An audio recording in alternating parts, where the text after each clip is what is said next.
మరో ముఖ్యమైన విషయం ఇవాళ జర్నలిస్టులను అక్రమంగా రాష్ట్ర వ్యాప్తంగా అరెస్ట్ చేస్తా ఉన్నారు.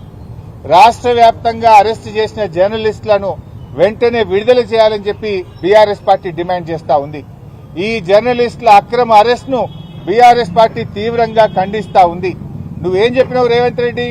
6 గ్యారెంటీలతో పాటు 7వ గ్యారెంటీ ప్రజాస్వామ్య హక్కు, ధర్నా చేసే హక్కు మేము కల్పిస్తామని చెప్పినావు.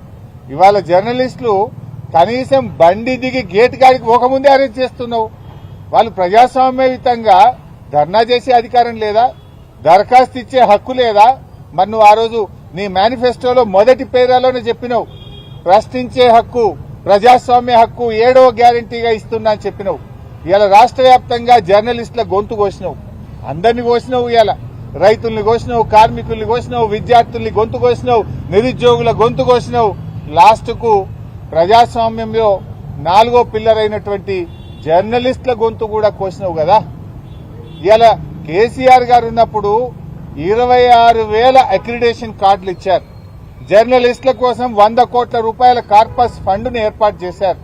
కరోనా వస్తే జర్నలిస్టులను కాపాడుకున్నారు. జిల్లాల్లో జర్నలిస్టులకు ఇండ్ల స్థలాలు ఇచ్చింది బీఆర్ఎస్ ప్రభుత్వం.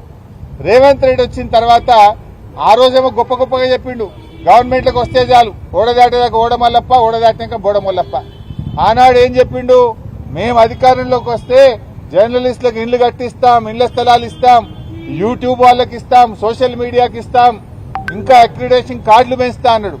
ఇవాళ ఏం చేసిండు?